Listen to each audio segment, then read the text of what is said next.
Previous chapter. The succession battle for control over automation was imminent, prompting the two gods to utilize their unique method of determining the future leader by employing the contradicting prophecy. Hegemonia placed his bet on Hui Jun, while Nebula cast his vote for Hui Kyung. Once their choices were made, rumors of the two prophecies quickly spread throughout automation, stirring intrigue and speculation among its inhabitants. But it seems like Nebula's chosen candidate wouldn't even live that long to be at the coronation day, as Hui Kyung is barely hanging for her life on a cliff. Now on to the next part. Hui Kyung thought everything was going well at first. She was used to being alienated by everyone else, as she grew up hearing things like cursed child and she ate her own mother. Hui Kyung grew up without the support of the four families nor her own father, and she couldn't live proudly as a child of the Lord. But none of that was a big deal to her. She knew that there were far more people who lived in worse conditions. The wilderness was out there, and countless tribes fought for their own interests. On the other hand, there was order within automation. It was an order maintained by the four families. Although the inside of automation couldn't be called a paradise, being able to freely go in and out of the castle walls as a resident was great in itself. In order to stay as a resident of the castle, people had to do great service, or devote a large amount of wealth to automation, and that was harder for species other than humans. Therefore, Hui Kyung decided to live using the last advantage she had, and that was business. Going in and out of the castle walls meant that one could sell goods that were sold outside of automation for nothing and sell them at high prices within the castle walls, and vice versa. In order to do business, a certain amount of the wealth had to be given to the Lord. But Hui Kyung was okay with that. However, things didn't work out. Again, she can't believe the wheelbarrow wheel was broken. It was even a miracle that Hui Kyung only had a sprained ankle and bruises all over her body after falling down with the wheelbarrow. It wouldn't have been weird for her to lose her life. But Hui Kyung's thoughts were focused on something else, and that was borrowing a wheelbarrow from a schoolboy was a mistake. But on the brighter side, it was a good choice, selecting silk for business. But the question now was how she would collect the silk that was in the wheelbarrow while climbing up the bedrock. And because of this, she didn't notice there was someone with a tail standing on top of the bedrock she was climbing. Hui Kyung continued to climb with her injured body and put her hand on the last ledge of the bedrock. She suddenly felt fatigued when the thought that the ledge would be the last one she had to climb onto crossed her mind. Even if her body were in a better condition, the climb still would have been a life-risking one. It would have been better if there was a foothold on which she could step her uninjured right foot to help herself up, but there wasn't. Still, he told herself that everything is fine, and enduring is what she's best at. With this resolve, she took a deep breath to prepare herself for the pain. Then, as she was about to put her weight onto her swollen left ankle, she heard a voice from above. Hui Kyung looked up. There was a hand reaching down from the shadow cast by the bedrock. It was a lizard man. The lizard man in a few layers of silk clothing. Hui Kyung knew that the layers were used to maintain the lizardmen's ideal body temperatures, since lizardmen were sensitive to change in temperature. But there's only one tribe wealthy enough to wear layers of clothing made of silk. In fact, Hui Kyung already knew which tribe the lizard man was from, even if it weren't for the clothes. The lizard man had black scales. Then the lizard man from the black-scaled lizardmen tribe waved his hand and jokingly said that his hand is getting lonely. But Hui Kyung couldn't just simply reach out and grab the hand. She believed that her vigilance was what had kept her alive until now, and so before accepting his offer, she asks who this lizardman was.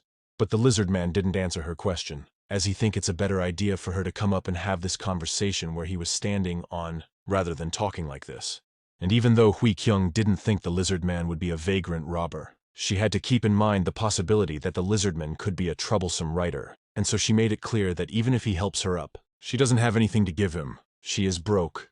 In response, the lizardman bent down towards her, and assured her not to worry since he won't be asking for anything in return. While Hui Kyung could smell the unique scent of the lizardman's scales, some people thought the lizardman's scales had a fishy odor, so they would cover their noses, but others just thought of water and bushes. Hui Kyung was one of the latter.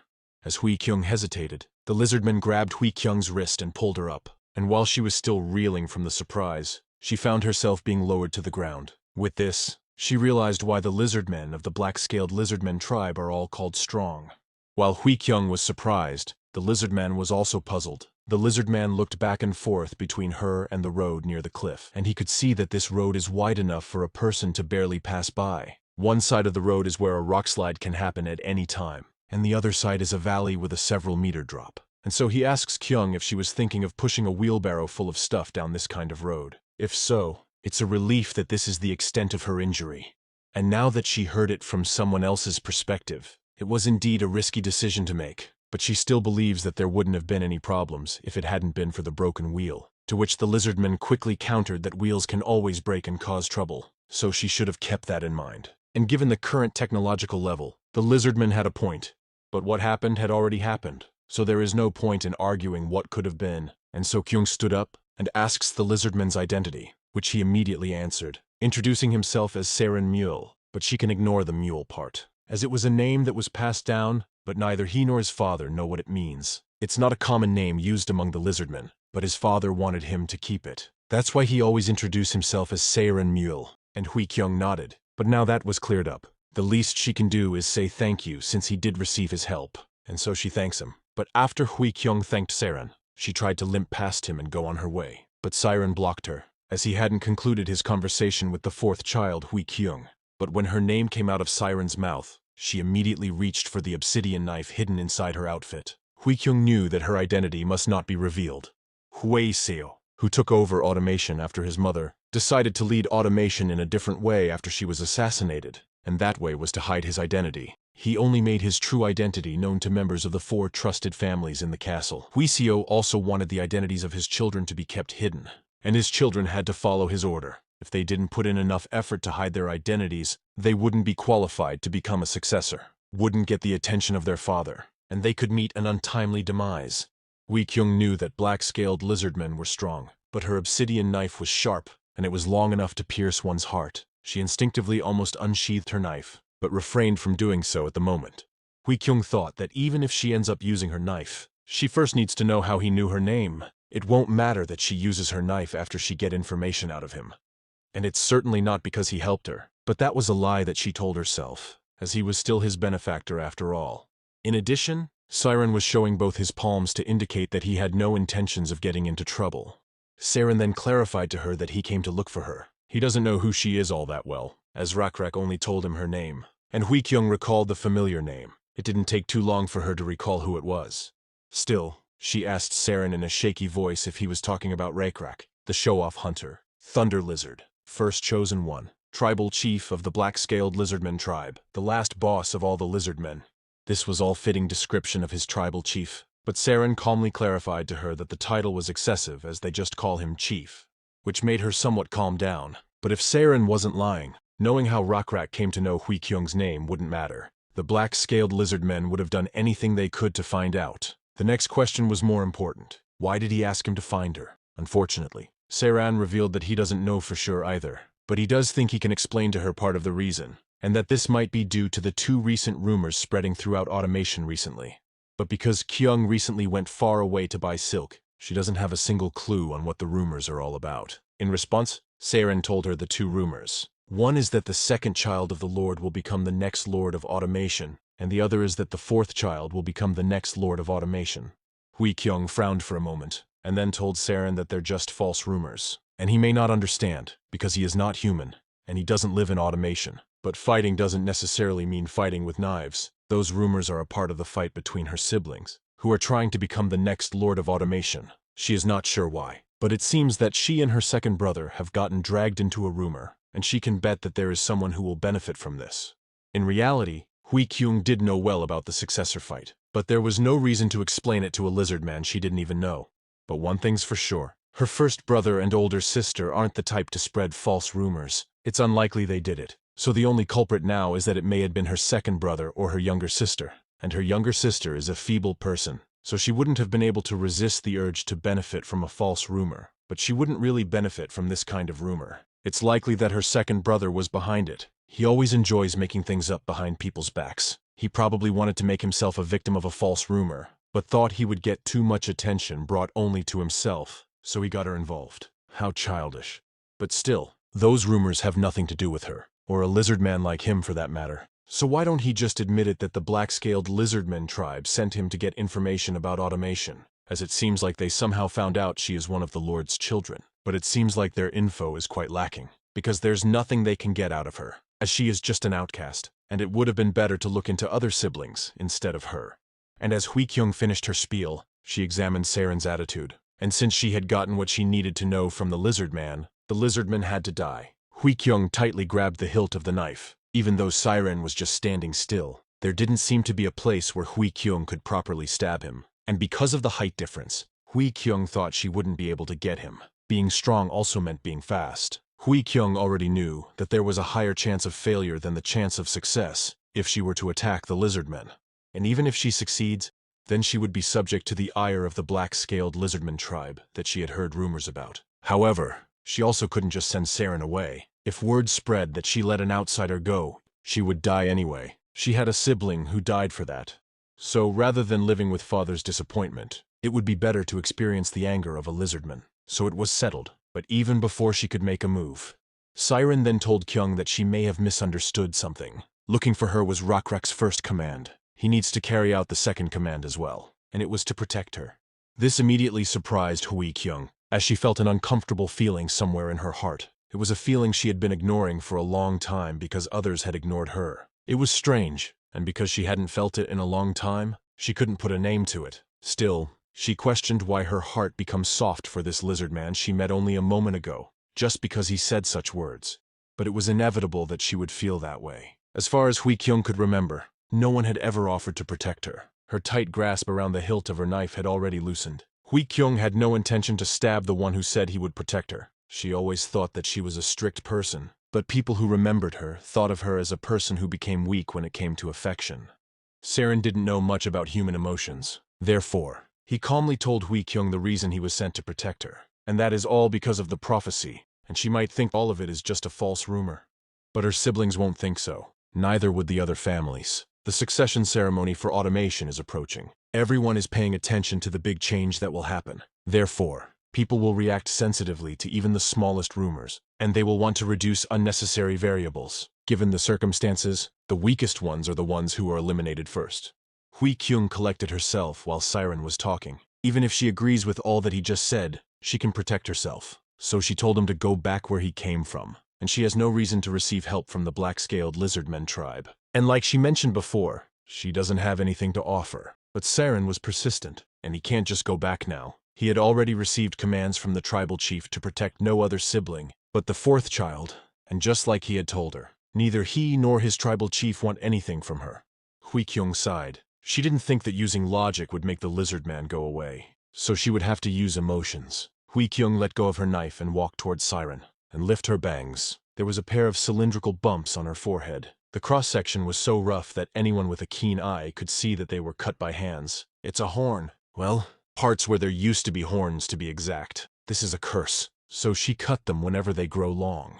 Everyone who knows her says she is cursed because of these horns. There also are people who say such a thing just because they feel distaste that a person has horns. But those who know her well avoid and hate her more, because she really is cursed. She was born tearing her mother's stomach with these horns, and because of that, she died. One of her siblings also eventually died because of her horns. Apart from that, unfortunate things always happen to those around her. When she was 13, she fell down the market steps. When she was 14, she was suddenly accused of being a salt thief and was imprisoned for 4 days. When she was 15, she fell down the toilet, and it was no joke. It was truly a life-threatening situation. Even a water jar once fell over her head. There was also an incident where she was chased all night by a pack of wild dogs. That's the real reason why she is a loner. Saren looked down at Hui Kyung with no facial expressions for a moment and then apologized. However, his mission doesn't change whether she is cursed or not. It's assigned to him by his tribal chief, and he is here to carry out the will of the black-scaled lizardman tribe. And even if she refused, he will still protect her, as he has the willingness and the ability to do so. This only made Kyung's head hurt in frustration. But since scaring doesn't work, the only way to get this lizard leave her is to make him experience the curse himself. But now she has to go with this big and strong lizard man wherever she goes. But now that she thinks of it, it doesn't seem to be that bad. And he is set to protect her no matter what, so she might as well use this to her advantage. This also meant that he would take action and help her if she gets into a dangerous situation. With this realization, he told Saren that she can't just leave all that silk down there. So she is planning to go back down. But my boy Saren was well adept in mind games like this. He immediately knew what Hui Kyung was planning, and so he called her out. People would compliment the fact that she was able to climb up a bedrock with that foot, but they would say she is crazy if she goes back down with it. She know it, and he knows it too, so he would stop her from going down, and she would argue that she really need that silk. However, there's a better way to get people to do things for her if she really wanted to. There is no need for her to do these petty tricks. she could simply ask for help. Immediately, Hui Kyung's face turned red after Saren essentially read her mind.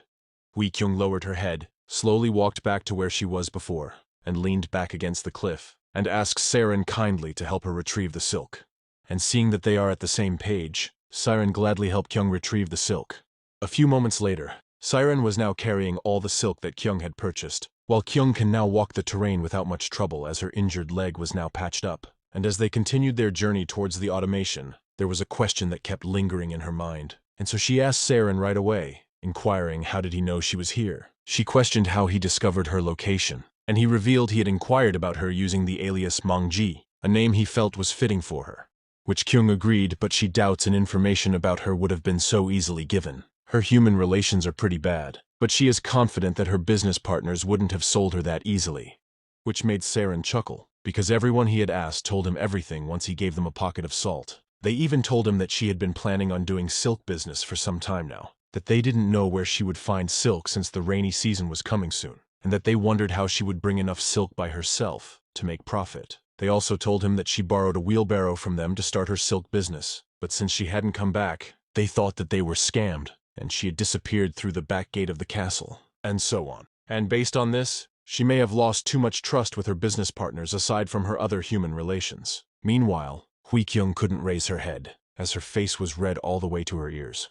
But she wouldn't have to hide her face for long, as the automation is already in the horizon, and its rampart had a main gate in the front, where most people would go in and out of, but there was also a smaller gate in the back of the rampart. And the path that Hui Kyung and Saren had been following led to this gate in the back, which only a handful of merchants know about. But she could care less about this, as her mind was preoccupied, thinking about meeting the Geo family member right after she gets back, in order to talk about selling these silks. However, as she did this, a sharp sound of wind was closing in, and Hui Kyung, who was tired and exhausted, didn't even notice. Fortunately, Saren was there to block it with his hand. It seems like it was a sharp dagger that was thrown towards Hui Kyung's neck. At first, Kyung thought it was the curse affecting Saren, but he clarified that it wasn't the case. And just as his chief had said, she is being targeted. One of her business partners probably revealed everything about what she was doing. The succession war had truly begun, and they had sent a group of goblins to kill her.